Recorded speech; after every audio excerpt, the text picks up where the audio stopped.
but I'm going to walk you through what it does and also what the Popporis do. The best way to do it, quite frankly, is to take some measurements and to show you how easy it is at work, and how it can, within seconds, do what is almost impossible to do on your own using your ears. I'm all for using your ears, but how do you know if, for example, putting room treatments in your room? You know, I've gone to tons of rooms in this venue. How do they know where to put it against the wall? You could do the whole mirror trick, but how do you know for sure? How do you know the reflection didn't come from the ceiling? How many people treat their ceiling? Very few, right? Your floors, now you can't really treat your floors, but these measurements that are now in ear instead of just estimates can give you that information. That's very valuable. So what I wanted to do is show you how that's done and maybe do a calibration. Do you have the little tips, the earbuds and stuff? Do you mind doing a little demo here? Doesn't hurt. Doesn't hurt. I'd like to hear it with his amp. Well, we've got the HEDs, which are performing just fine. Yeah, They perform just fine, but there is, as you know, the musical fidelity. I just released a video about Steve's amp, and I've tried them on, not this pair, but the WR2's the next model up. Phenomenal sounding. So it's very impressive amp. Anybody that's heard the A1, you said you've heard it before? Just as a show of hands, does anybody own or have owned the Musical Fidelity A1 amp, the integrated amp, or the British Fidelity? It's really quite amazing. If you go look on YouTube or even print magazines, what the reviews say about that, it's so odd that everybody almost says the same thing about it. You can have subjective reviews, even on cables and all that, but people all have different, even subjective jargon. Some say it's bright, some say it's this, some say it's that, even if it's positive. But the Musical Fidelity is a very unique amp. And Steve got the Chinese clone of it because it's so popular, so well sold, that they copied it, but it wasn't really that great. But it was the advantage of having not the integrated. If there's anything to fault with the A1, especially the original one, was the volume control.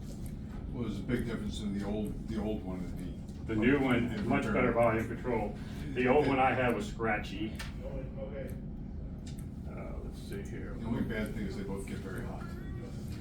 Yes, you could fry an egg on them. In fact, one of the funny things I think it was the Malaysian show, if you watch my coverage, there's an A1 in that, and they put a little fried egg on it. Just to pretend egg. I'm going to give you some fresh earbuds here. So, and you're given all of these things with the Bacch.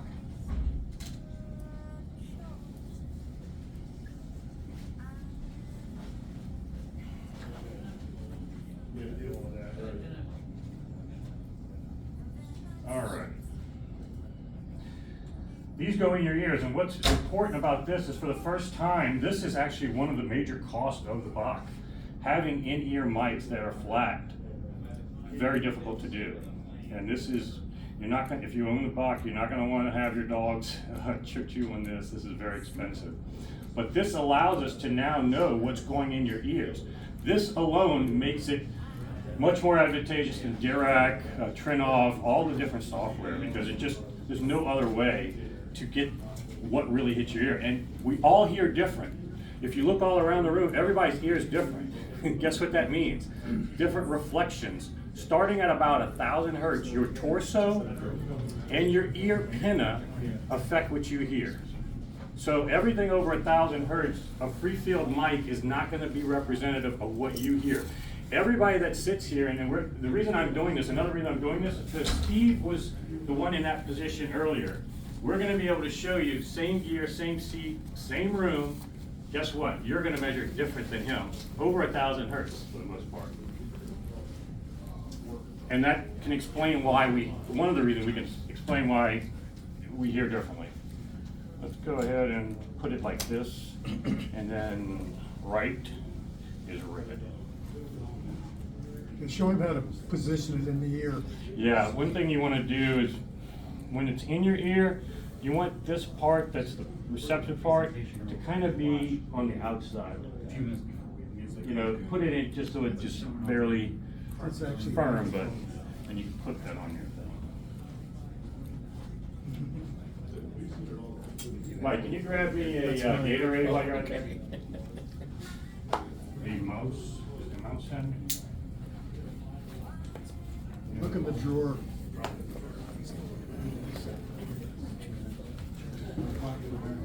So this software is going to measure for us frequency response, impulse response, all kinds of cool stuff.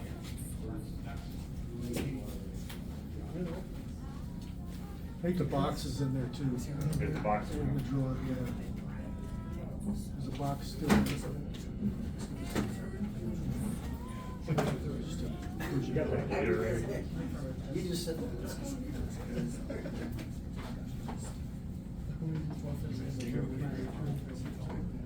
Grab Gatorade for Jason.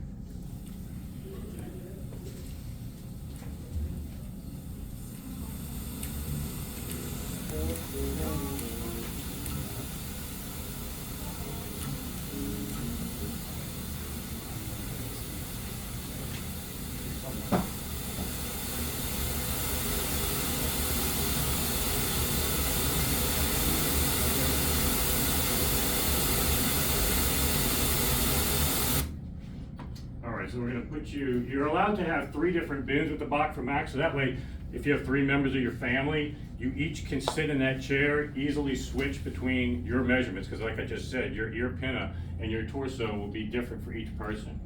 So we're going to put you in bin 2. Go ahead and tap your right ear. It'll tell us right now, yeah, you got it in the right ear. Okay. Now, is it quiet? Are you gonna do the, no, yeah, shut the doors. Yeah, shut the door. Nice. So if everybody can be quiet, just for the frequency sweep. Please place head in listening position.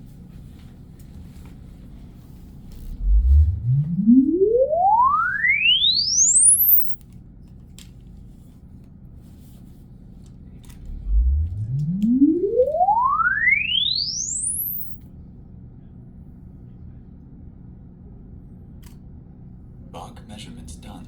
Thank you. Okay, keep them in your ears, because what this software does that the other ones don't do is measure after it applies the curve and make sure it gets to that curve. A lot of software, like I had Derek, did not do that. It would just tell you what the curve is and you had to assume it was going to get to that. So we're going to go ahead and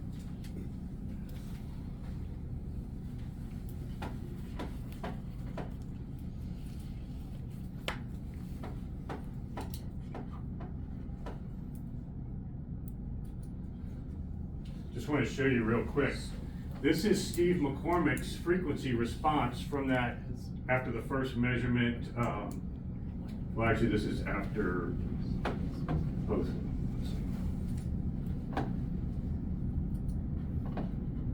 Pre-ORC. After 1,000 hertz, this is how his ear pinna and torso impact the frequency response. Everybody will have that. And this gentleman here, you can see it's slightly different. Nothing has changed. Every gear is, everything in the room is the same. Seat's exactly the same. And this is very important. So gear that measures flat, quasi-free field, is something that people have always said, oh, I don't like flat. Well, the reason you don't like flat is because that's not how you hear above 1,000 hertz. But it is how we hear mostly under 1,000 hertz. And that's what we're going to be correcting. There's a special algorithm here. That's what took 12 years of special studies. I'm not going to get into that part, that's a proprietary part. But we're going to show how we can correct this and how big a difference that makes. So let's go ahead and take the second measurement. So that's just the spectrum below 1,000 hertz that you're gonna be correcting for, right? Yes. Well, the software will actually correct for both. Everything, but there's a special algorithm. It's pretty eerie how it knows different ear pinna. It took 12 years of studies to diagnose how different people hear. And I don't know why it just shut down, but in any case, we'll let it boot back up. But it's got a special pinna to know the difference between your pinna and your torso, how it impacts the frequency response. And so it was pretty eerie when I know J.R. Bossplayer came to my house. We knew that my GR Research and Extremes had a little bit of peak. In fact, Danny measured it on his even website, over 10,000 hertz. Well, you think, well, how is it gonna fix 10,000 hertz how much is the ear pinna versus the speaker? Well, it knows that your ear pinna focuses certain range of frequencies, even in the wildest ear scenarios. And it was able to know the difference between something that needed to be corrected and something that's just part of your ear pinna. But that's part of his science, so we don't want to get into too much. Let's go ahead and do the second. Sweet.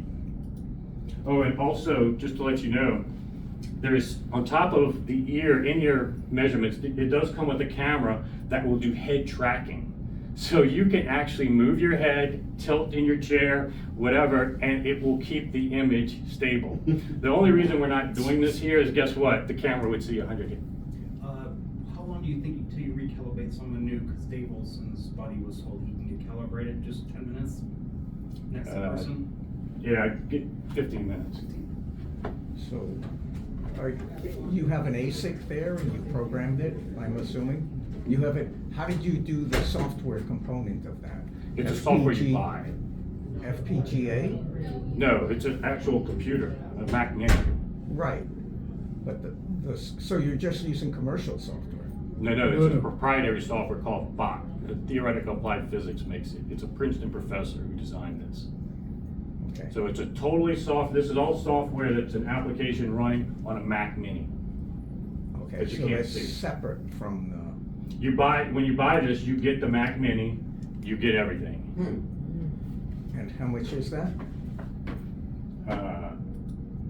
So this package, depending on options, roughly around 7,000 to get a price point that people can afford. It's a deconstructed piece which has the software, the mics, and an RME baby face. You can hook up your turntable, analog tape. All of this can now be run through the Bacch.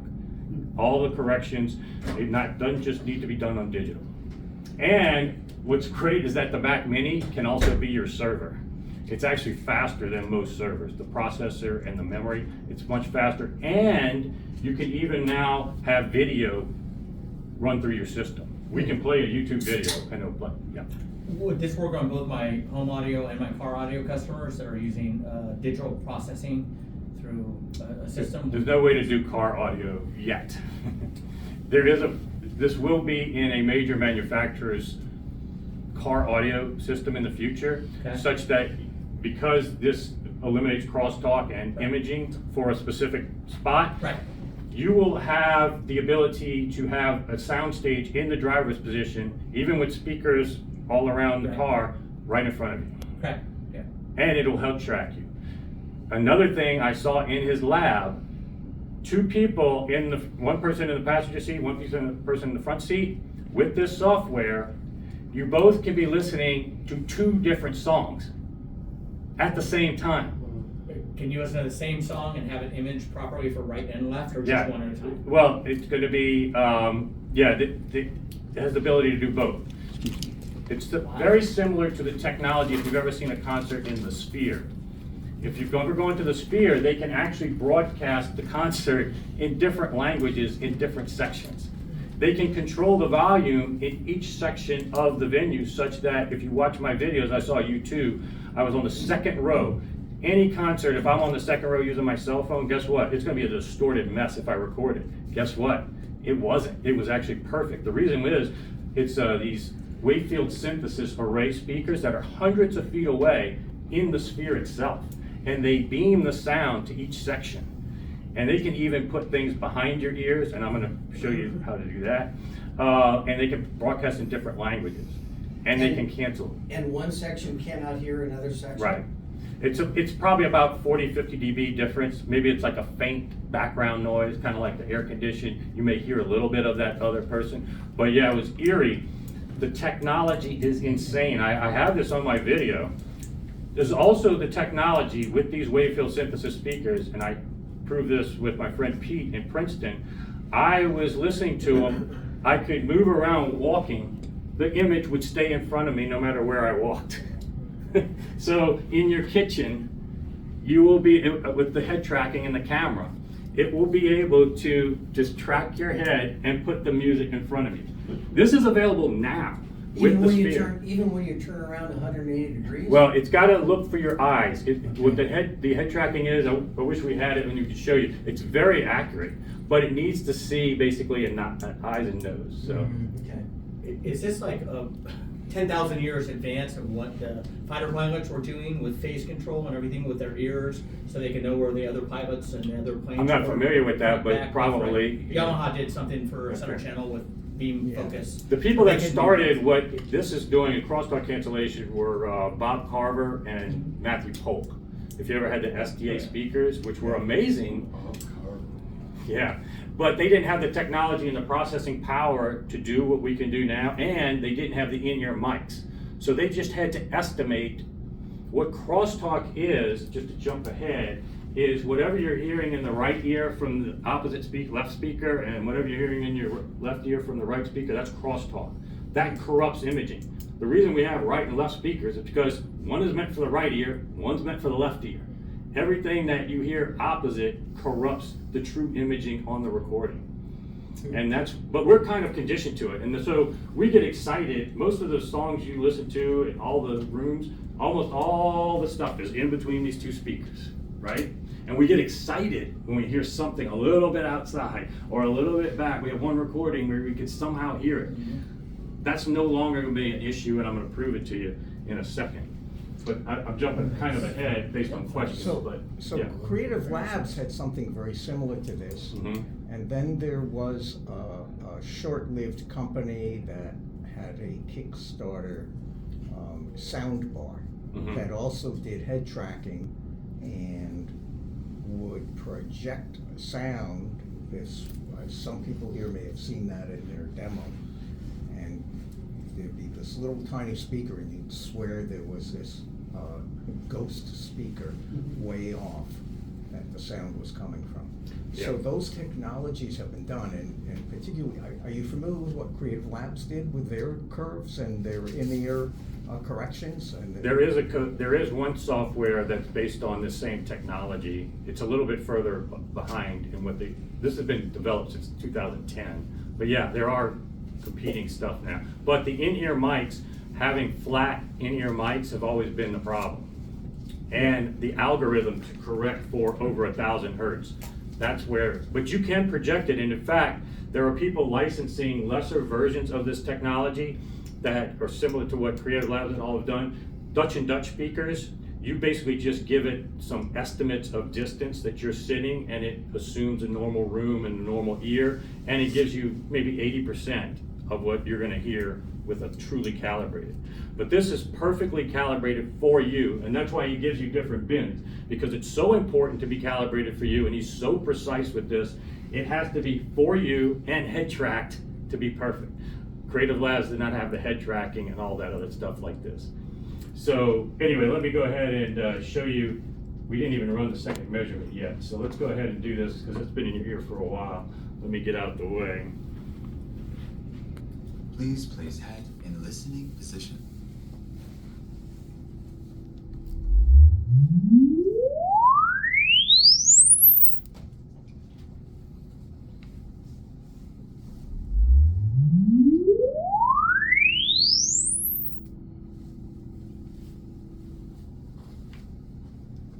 Bach measurements done. Thank you. So you can take the measurements out of your ear now. It only takes that little bit of work to get you calibrated, and then you never have to use these measurements again. So a lot of people get intimidated It's by just a this. one-time. It's a one-time thing. Now, you know, if you have new people come over and you want to get them calibrated, you know, you can. Or if you sit in a different place in the room. Yeah, but that's how quick and easy it is if you want to redo it. That's immaterial of type of music or anything. Yeah, exactly. Sound is sound, you know, and really, we're using test tones at this point. Put this upside down. So let me show you what your measurements look like.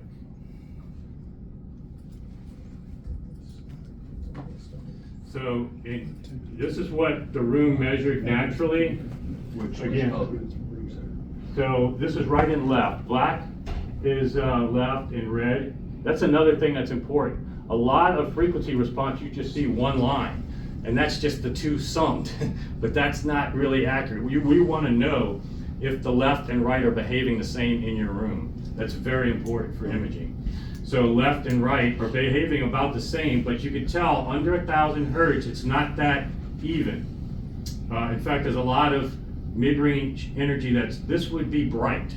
And maybe Mike can attest, yesterday, we didn't have the Bacch, and I was listening to the Popporis, and what did I say when I was doing it? It was high, it seemed a little bit bright in the mid-range. Yeah. We had no way to address that with limited treatments.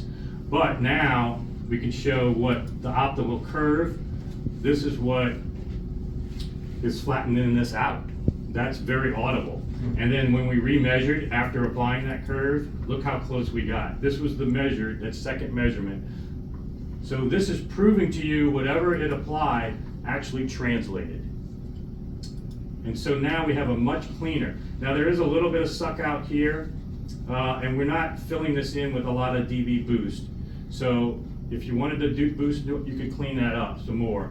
But for an untreated room, this is flat all the way down to about 40 hertz with this little bit of exception here. And this what causes that suck out? Could be a variety of things. Anything in a room mode, you know, all the way up to 200 hertz is mainly determined by the room. So once you have that graph, that measurement, you can actually manually tweak and minimize that dip? Yes, in fact, what I would probably do, you can also integrate a sub.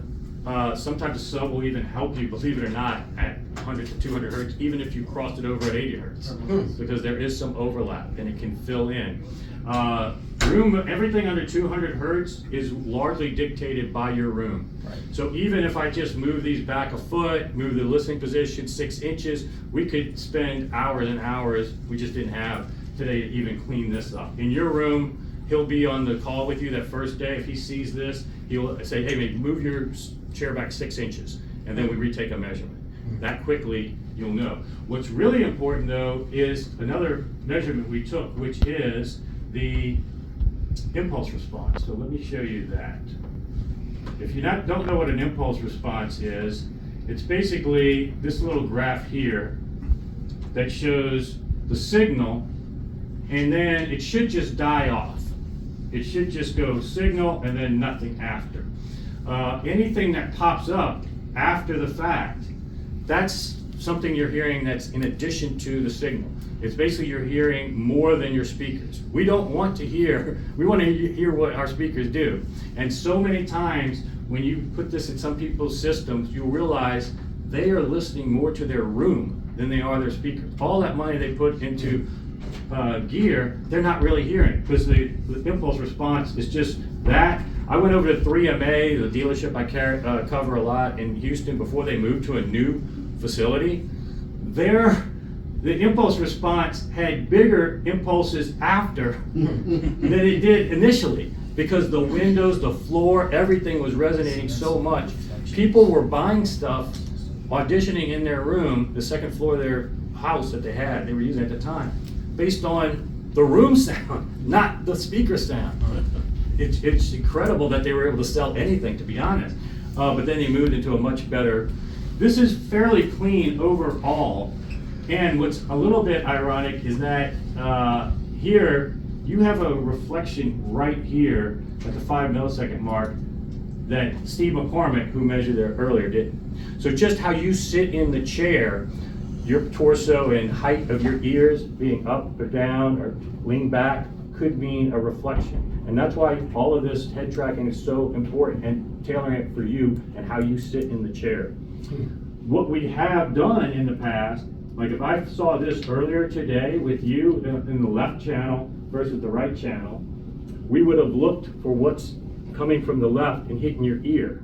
And this is what I mentioned when I started my presentation. Sometimes people just haphazardly put treatments up. And we've done this at Capital Audio Fest and other shows where all we did was we saw this, we would move this like 6 inches, and then it would go away. Now, if you had to do that by ear, how would you do that? How would you know? you would never know. You would basically just be guessing or use the mirror technique. But this tells you within seconds where you put the treatments. And guess what? In my room, I was able to get rid of a ton of treatments. I was just spraying stuff all around like anybody else did. I hoped it worked. But now I know exactly what worked. And most importantly, what I learned in my room, I had a ceiling reflection. And everybody forgets, oh, ceiling, yeah, it can hit your ear too. And that is something that people often don't treat. And that will pop up on here. And usually, you know it's a ceiling or floor if they both are from the right and left. Because guess what? Sometimes, like in this room, the left is different than the right. There's a headboard here and there. But guess what doesn't change? The ceiling. So if you have, you'll get to learn, when you're doing this, you'll become so much better of an audiophile from understanding how measurements correlate to what you hear and how to treat your room. So just as a diagnostic tool alone, the Bacch is extremely valuable for these measurements to help you set up your system. But now, enough talking, let's just start listening to what it sounds like. But I want to play pink noise for you, because this is pink noise correction. Pink noise is just all frequency kind of at once. It should just be kind of like a ball in the middle, you know, if it's focused. But what I can do is go from your bin on to bypassing everything. You hear the difference? Night and day, right? This is what the speaker sounded like yesterday in the room. This is corrected pink noise. So much more full, even, tonally right. And almost every person, if you go put this in your system, you'll have that AV difference. So drastic. And that's why he wants you, one of the few products on the market that allows you to bypass it as quick as I just did. He wants you to hear the difference. What you paid for, you can hear that. Even your grandmother could hear that difference. You can pull anybody off the street and say, did you hear that difference? Sorry, quick question. For my home audio company, can I basically preset a couple different EQ curves that I have with different speakers, have people listen to them and they go, I like that one, say, all right, Yes. We're gonna set it up for your system with these speakers, with these amps, we're gonna do it, and we're gonna give you that curve, and if you decide you like a different curve for home theater, or a different curve for this, can we? I'm gonna show you some really cool Sorry. tailoring things. I don't wanna get too much into the Sorry, weeds. I have some videos on that. But you can tailor it for different speakers. You can have a bin for one speaker versus another speaker if you're a dealer. And then when you put in the Magicos versus the MBLs, it's gonna be a much different response that you're gonna need to correct for. MBLs spray the sound all around. It's gonna need a different correction than Magicos directing it towards you.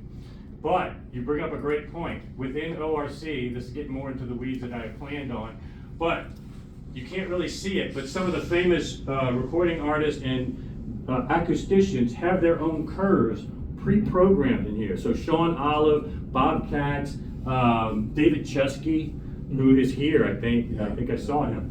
So David Chesky works with Edgar on this product. And you can get their flavor for what them as recording artists say we hear better and how they master. So you can basically save the bin with David Chesky's, save it with Sean Olive, save it another bin with Bob Katz, and see which one you like the best.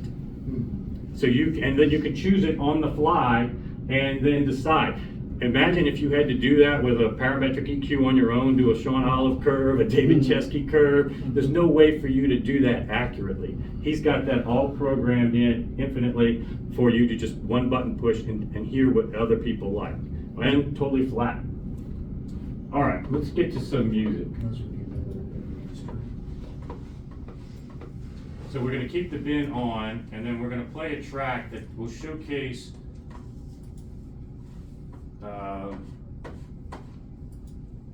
can you type on the keyboard cross?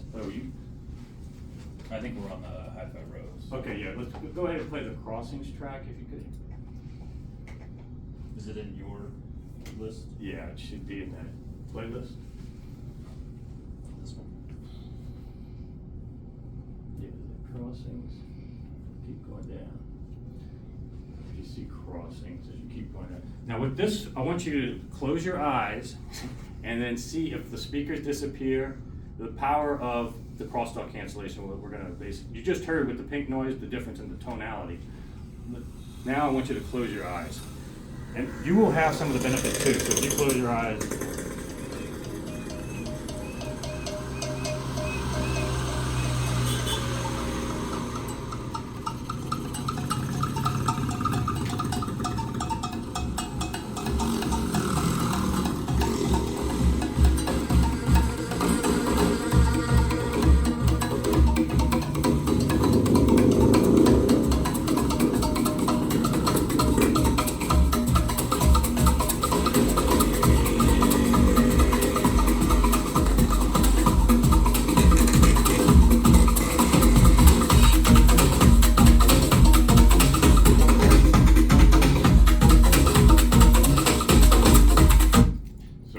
Motorcycles, did you hear them go much wider than the speakers and the depth? Yeah, it felt like it went past it, yeah. Past the walls, yeah.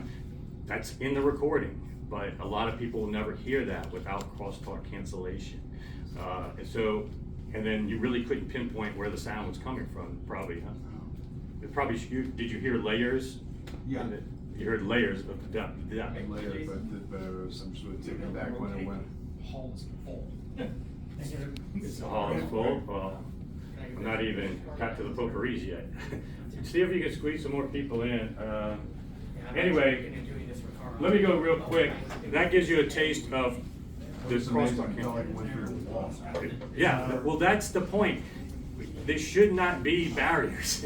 If you have crosstalk cancellation, you should be, it's similar to having headphones on, but not the negatives of headphones, which headphones put everything in your ear, and if you notice, headphones don't fool your brain, because as soon as you turn your head, the image turns with you.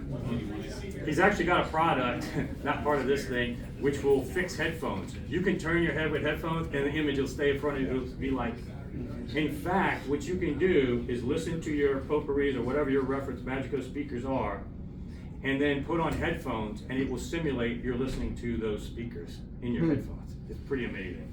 But that's a subject for another day. Yeah, let's go ahead and talk about the potpourris though, because at the end of that song, you probably heard pretty good bass from a full range electrostatic speaker. It's very rare that a speaker of this size, especially not a huge Sound Lab monster room divider, can give you that bass. There's no subwoofers anywhere. What makes these potpourris different? Why did I pivot to them? Because why are they a unicorn to me of all the speakers I hear? And I hear everything. Well, because of the size factor is something I could put in my room and not have to worry. But also, the technology they came up with was so brilliant. They basically fixed electrostatics of other people for decades. And then they figured out where the trade-offs were and made their own. And what was brilliant is they realized it's still a physics. You can't get past physics. In order to create bass, you need either excursion or a wide panel. And what most have done, like Martin Logan, Sanders, and others, they'll use electrostatics for what's great, and then they'll put a bass driver on the bottom. I had Wisdom Audio, which did plainer than that. I like it. It's good. It puts the right driver, and that's what all Bacch speakers are. They put the right tweeter for that range, an AMT or whatever, silk dome, whatever it is, and then they use a different driver for mid-range. It's so much better though, in theory and in audibly, is if one driver can do everything. It's just very difficult to do it. And they're the first that I've found that could do it in this size profile. What they did was, they figured out a way to make the excursion bigger instead of the panel wider. What that does is give you physics. It's still there. It's moving air, but instead of a wide panel, it's doing it this way. When you do that, it will actually roll off the frequency response a little bit higher up. So as you go up the models in this line, you'll see a tweeter sometimes here. And that will allow you to get lower bass, but because it rolls up at the top end, they put a tweeter to supplement it.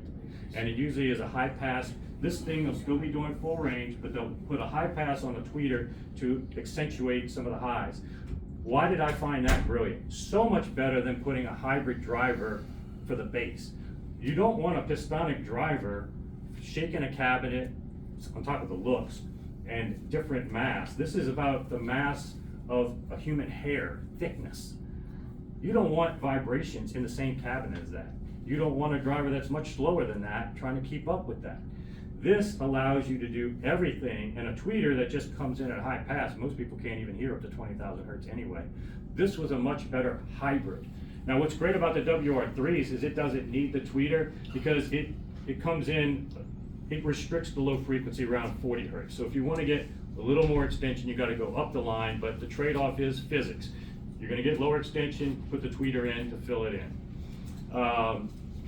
Brilliant speaker in terms of the cabinet construction too. One of the big problems I had with even Danny Ritchie's Extremes and Maggie's especially I've had in the past, any kind of MDF with a panel, it's not very firm. It will resonate, and you've seen these people that do the stethoscope and they find resonances, and you can hear that even when you play a frequency sweep. Sometimes you'll hear the panel resonate because it's not firm. This is 100% aluminum inner shell and then Corian outer shell. Very attractive. It also allows you to have perfect finish.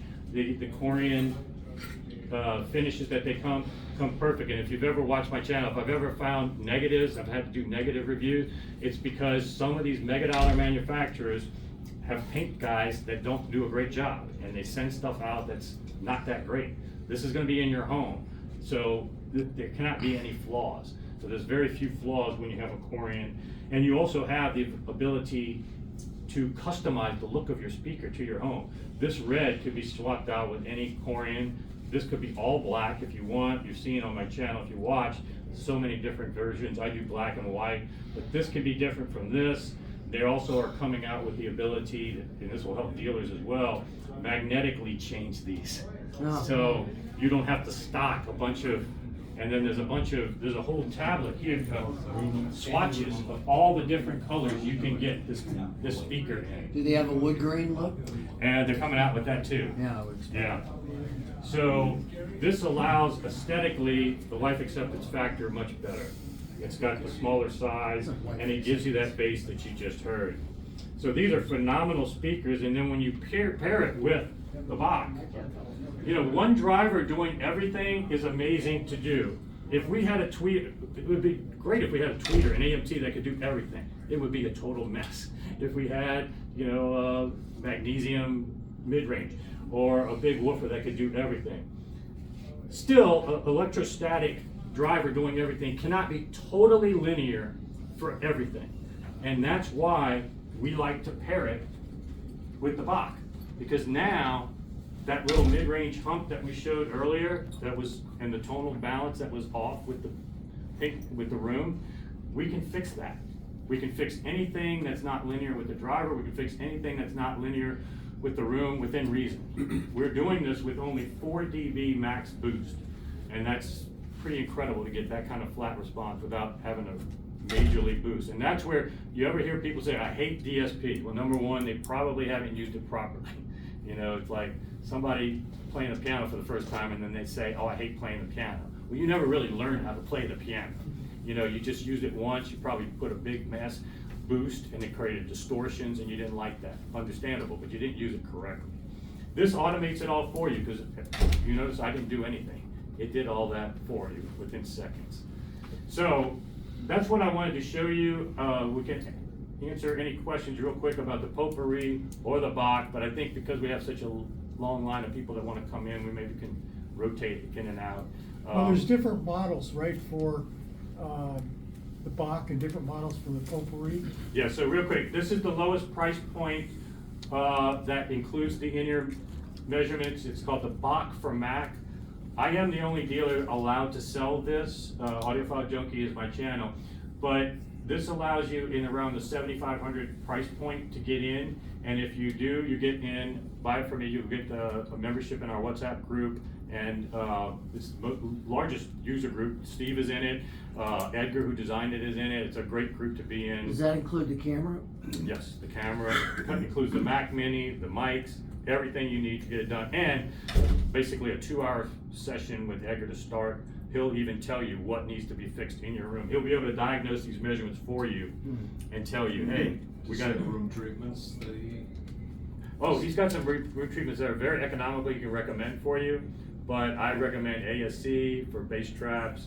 We created a bass trap out of that chair back there. If you look underneath, the chair, it's, look, we basically stuffed a bunch of, You had something on one of your videos, there was a whole wall and there was images, something. the RD acoustic, Yeah. 3D, I'm getting those, they're gonna be coming in, yeah. Those are really cool, because it's actually, looks like a diffuser because of the dimensions, but it's made out of absorptive material, It just which covers is the perfect for whole open wall. baffles. Open baffles, depending on your speaker, and that's why it's great to have these measurements, because not only do you hear differently, each speaker will measure differently. A point source will measure differently than an open baffle, an MBL. So, yeah, that's, any other questions? Do the Popporis have a transformer that plugs into the wall like other electric It's stuff? basically the power supply comes out here and you plug it into the wall. So you do have to have power to these. Any other questions? What's a good video to start off with? So I have, on Audiophile Junkie, I have a playlist, and there's one that's called Bacch by Theoretical Applied Physics. And it includes tutorials, Zooms with the actual designer, and also testimonials from people. And so if you just digest that, plus you just heard the demo, if you want to come back tomorrow, not everybody's been able to get that seat, feel free to come back. And even though you might not have, they might not have time to calibrate you, because we just don't have time for everybody during the day, and the noise floor is too loud. If you sit there, you'll get basically 80–90%. You wanna talk about the efficiency on these panels? Yeah, that was something that Ralph Karsten of Atmosphere was extremely impressed with. He's an amp designer. He always looks for speakers that are friendly to amps, because he realizes, as an amp designer, and Steve's one as well, if your amp is working less hard, just like yourself, you're gonna perform better. If you're stressed, if you're exhausted, if you're at the last energy, you don't perform as well. Well, same thing with amps. If you're constantly making it work hard, and a lot of these speakers are not designed for the amps that they're using them with, especially some tube amps and low power Class A amps don't really power your speakers, and you never hear the potential. These are extremely efficient, and Steve's Class A 25 watt was phenomenal sounding on these. I tried them on the W2s, the next model up, and yeah, they're extremely, you can basically now buy whatever amp you like. You like tube, low watt tube. I think Mike Sweck uses low as 8 watts on these. So. Alrighty guys, so feel free to come back tomorrow, Mike Sweck, and there's now going to be a dealer here Please for both don't the Bacch and lean on the my, Poppori. I've got glasses in there, don't lean on it. Okay. Yeah. You can be tomorrow. I might have, thank you. We can talk about that. Yeah. A lot of ideas. Yeah, okay, sure. We were at the.